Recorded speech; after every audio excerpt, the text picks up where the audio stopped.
Another day, another chabo dito sa YouTube channel ko mga idol, kasi na-miss ko mag-vlog ulit ngayon, kaya magba-vlog na naman tayo mga idol. But anyway, hindi ito iba-vlog ko. Ito additional upgrades dito sa ating tube, kasi gagawa, ni-renovate ko yung isang cage. Kasi kung mapansin mo yung mga dating vlog natin, andito yung mga, may mga cage dito, pinag-alis ko na lahat mga idol. Ngayon, ito yung natira, bali 8 doors siya, na ipapa-renovate natin to. So, abangan natin to sa mga susunod na araw mga idol. But anyway, hindi po yan ang vlog natin for today, kasi gusto kong i-highlight dito kay YouTube si Romeo and si Juliet na bagong pair ko dito na pure white mga idol. So, gusto ko silang i-highlight sa mga followers natin dito sa YouTube. So, ipapakilala ko kung sino nga ba si Romeo at si Juliet dito sa aking group. So yan mga idol, kaya tara, samahan nyo ako for today's vlog.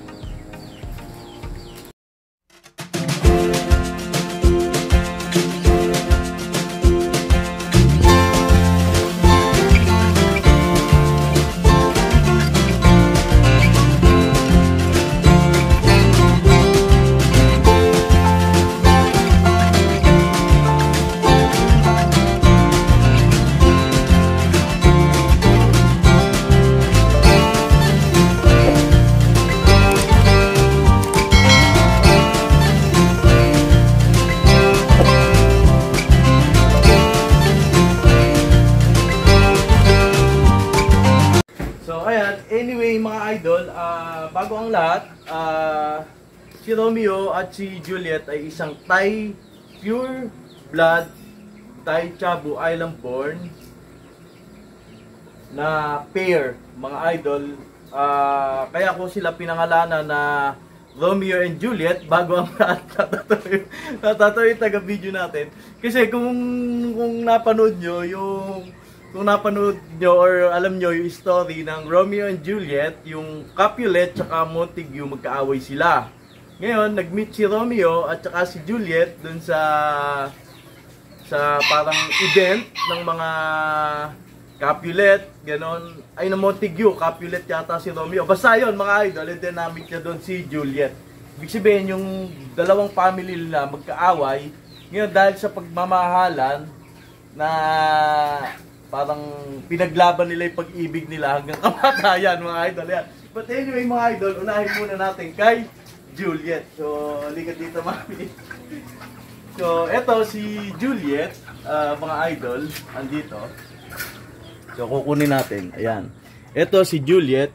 Ang bloodline po ni Juliet ay, ano po yan, pure Thai Chabu, galing Thailand ang parents, Korean Shack X San Milwan. So, ang lahi niya, Korean Shack X San Milwan. So, galing siya ng Thailand, yung parents na to mga idol. So, ayan. Ngayon, kunin natin ito. Ito kasi si Romeo, ay si Juliet, mga idol, nasa 2 months na siya sa akin dito, mami, no? Nasa 2 months na siya sa akin.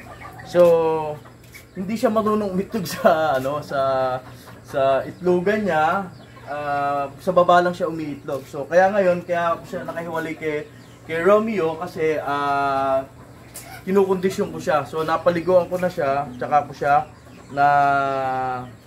napurga. So ayan, pinampurga ko. Ayun, nakapit pa nga sa katawan niya yung astig. So ayan, kumapit sa katawan niya. So eto si Juliet mga idol, may mga palahi na sila sa atin na 5. Merong naunang 2, tapos merong kapipisa na 3. Ngayon meron pa tong 3 itlog na nililimliman. So hopefully sana fertile na din yon. So ayan, eto si Juliet mga idol. So ulitin ko, etong si Juliet ay Korean Shack, yung bloodline niya X San Milwan, yung parents na to. So pure Thai tong white natin na to. So ayan.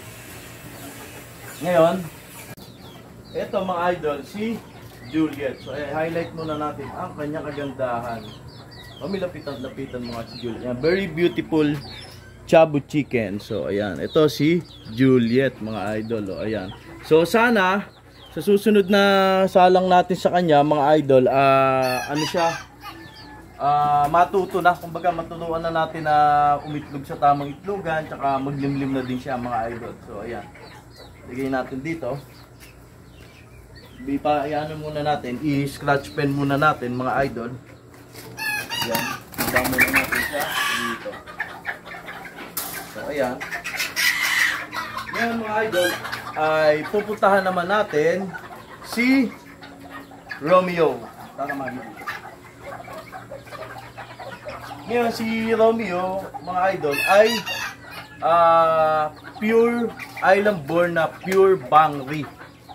So sa mga nagtsatsabu, kilala nyo na yung mga yan, yung mga nababanggit ko mga line. So ito. Iba ng line mga idol, para ano. Ito si Romeo, pinapalahian muna natin. Nangaliwa lang muna dito sa pub ko. Anyway, ayan mga idol. Ito si Romeo. So ayan, si Romeo ay pure Bangri Island born mga idol. Ayan, napakataba ng legs na to. In my experience sa pagtsatsabu, si Romeo yung nakita ko na sobrang taba ng legs. Ayan. Kita ba mami? Ayun oh. Grabe oh. Ang taba na maiksi. Talagang show quality. Actually, si Romeo mga idol, show quality talaga to. Even si Juliet, show quality. Kaya lang ngayon kasi lugon siya. Ayan. Hindi lang siya show quality, breeder quality. Kasi magaling siyang kakasta kahit na sa kabila ng kanyang pagiging, ayan, tayo ka. Sa kabila ng kanyang pagiging, ano tawag dito? Pagiging short leg at sobrang iksi ng kanyang legs, kayang-kaya niya sumampa mga idol. Sisiw na sisiw ang pagsampa sa kanya. Kaya nga meron na silang mga palahi dito. So ayan, i-highlight natin, papakita ko. So ngayon tatabi natin si Juliet. Atayin natin mga idol. Kukunin ko lang si Juliet. Ayan. Mga idol, eto si Romeo at si Juliet. So ayan, magkasama na sila. Pagsamahin natin mga idol. Ayan, pagtabihin natin. Ayan. Mami, kita ba sila? Ayan. Ayan si Romeo at si Juliet mga idol. Oh. Dali, lalapit pa natin konti. Si Juliet. So, ayan. Ito, ayan, gusto ko lang silang i-highlight. Isa sa mga matitinding breeder natin dito ngayon sa coop natin na talaga naman na ayan. Siguro, sa nagtatanong mami, pwede na din natin i-discuss. Siguro ang naging budget ko dito kasama shipping nasa 40 plus. So ayan, para ano na natin. Hindi ko po in-import sa mga idol sa kapwa, sa mga importer ng chabon lang natin kinuha. So ayan mga idol. So ayan. So eto sila mga idol. Ngayon, after natin ipakilala, ayan, na-highlight ko na si Romeo at si Juliet. Ang i-share ko naman mga idol is yung mga palahi nila, tapos yung history na breeding nila mga idol. So ayan, babalik muna natin sila sa cage nila, and then papakita ko yung unang anak nilang dalawa. So may palahi na din sa atin to mga idol, kaya gusto ko siyang i-highlight. So ayan. Ngayon naman mga idol, dahil na-present ko na ang ating ang si Romeo at si Juliet, ipapamit ko naman yung mga anak nila. So ayan, may yung unang first egg na napisa sa kanya na isinabay ko lang. Ang ginagawa ko dito lang incubator mga idol. Ang ginagawa ko, pinasasabay ko sa naglilimlim. So good thing, laging may naglilimlim kada umitlog siya. Kasi ang nangyayari kasi kay Juliet, nangingitlog ng ngayong araw, makakalipas ang 2 to 3 days bago ulit siya umitlog. So yun, ganun. So kaya ngayon, ang ginawa ko nung ganon, medyo tumagal yung kwan. Kumuha muna ako ng 2 itlog. Tapos ang itlog niya lagi sa baba. Ngayon, God is good. Napisa naman yung 2 egg na unang pinasalang ko, pinapisa ako. Ito mami. Ang kasama nga niya, Benja eh. Ito. Ayan o. Yan, ang naglimlim dyan, Benja hen. Ayan. Yan, so ayan kasama niya. Ngayon, ito yung 2 white, mami at Pasca. Papakita natin sila. Ayan.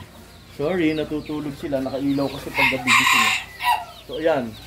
Ito, yung na-going ano na to, mga idol, siguro nasa 1 month na to. Ay, going, mag-1 buwan na siguro. So, ayan, mga 3 weeks na sila mga idol. So ayan. Ito, yan puyat. Ito yung unang, tingin ko kakarel pa parehas mga idol. Mami, lapit mo, ayan no. Ito yung unang anak nila ni Romeo and Juliet. Grabe mga idol, no? Ang tataba ng legs niya, no? Grabe yung taba ng legs. Pakita mo nga mami. Ayan, no? Grabe. Alam mo, nung malito, hindi ganyan kataba yung legs niya. Ang kakaiba dito sa mga anak nila, mentras tumatagal, tumataba yung legs. So ayan, no? Ang tsabo kasi, mas alam naman ng nakakarami na mas mataba yung legs, mas maganda. So ayan. Kasi yun yung ano nila, yun yung kuha nila, yun ang kakuha nila, short leg. Ayan, oh. Grabe, oh. Ayan. Ito yung unang anak ni Romeo at ni Juliet. So ayan. Parehas yatang junior. Junior ni ano. Mga junior ni Romeo. So ayan, oh. Grabe, oh. Ganda mga idol.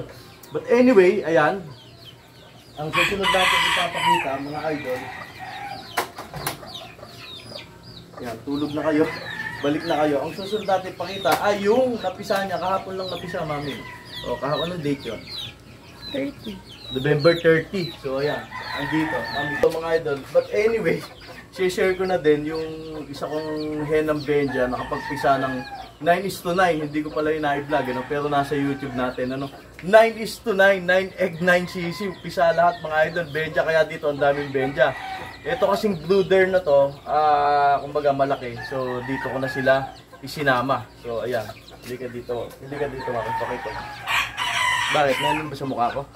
Wala. Ayan. Messages cut daw, cut. Hindi na, diretso na. Ito. Ayan mga idol. Ayun, yung tatlo na pasisiw na additional. Medyo na late kasi. Ayan kasi yung 8 benja. Yung isa andon. Bali siyam kasi yan na benja. Ngayon, nauna siya ng 1 week. Yung mga to. Ngayon, ito kasi yung isang kahapon natin. Ito yung sumunod na anak na tatlo. Ni Romeo at ni Juliet. Ayan, grabe, oh. Dalawang short leg, isang long leg. Ayun yung long leg, oh. Kitang-kita na agad. Yan, oh. Grabe, oh. Ang iksi ng legs, mga idol, oh. Ayan, dito kayo. Yan, oh. Ito pa isa, oh. Grabe, yung mga abangan nating white dito. Kung nakita nyo yung mga white ko dati, mga idol, iba yung mga white na to. Iba sila. Kasi pure Thai, galing Thailand talaga yung mga lahi niya, mga idol. Pero yung mga white kasi natin dati, magaganda din. Inbreeding naman tawag doon. R plus line kasi in-improve natin yun. Paano kung mas solid na materialis na igamit natin na i-improve sa selection, di ba? Siyempre, marunong na tayo, natuto na tayo sa experience na. So, di ba? Di mas malupit na ang ating ang ating mga aabangan dito sa scoop natin, mga idol. So, ayan. Ngayon, mga idol, inaayos ko lang tumami ang ating brooder. Brooder tawag sa ganito, mga idol. Yung mga anuhan ng sisiw, brooder po ang tawag dyan.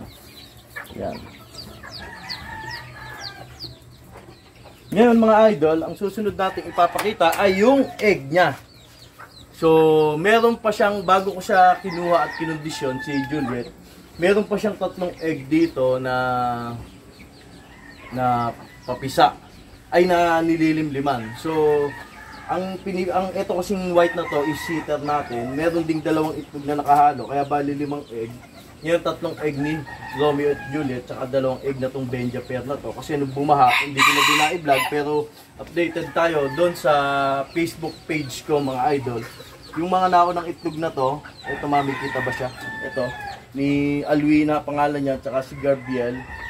Yung maunang itlog niyan, pinalimliman ko agad bago mag-expired. So, ngayon, etong hen na to, lagi kasi itong, kumbaga naglimlim siya, ginawa ko na lang siyang sitter. So, syempre, sa mga quality na chabo natin, yun na yung pinapipisa natin na itlog dito sa kanya. So, kasi, kaya lahat ng itlog na to, hindi na kanya yon, mga idol. So, sa mga quality, or talagang mga pure Thai chabo natin, para hindi masayang yung paeg natin, mga idol. So, yan, pasilip pa ba natin ito, mami, kung fertile? Huwag na muna, no? O, sige, mga idol. So, yan. But anyway, ayan muna ang ating update dito sa coop ko. So, ayan. But anyway, mga idol, yan, inaayos ko lang itong mga alaga natin dito. Closing pala tayo, mami, no? So, ayan, mga idol, maraming salamat. Nakalimutan ko. Maraming salamat, mga idol. Don't forget to like and subscribe dito po sa YouTube channel ni R Plus, mga idol. So, ayan. Maraming salamat po. 7,000 followers na tayo. So, ayan. Maraming salamat, mga idol. Hope na continuous lang tayo. Continuous vlogging and, ayan, sharing yung hobby natin, mga idol, sa pag-alaga ng shabu para yung mga gustong mag-alaga. Actually marami pang pwedeng yung ganda na to, marami pa tayong pwedeng ma-discover sa pag-alaga ng shabu, mga idol. So yan, but anyway, maraming salamat. Again, don't forget to like and subscribe. Natatawa na si Mrs. Wala na akong masabi. Ayan, maraming salamat. God bless and always take care, mga idol. So ayan, pakita mo nga, ma'am.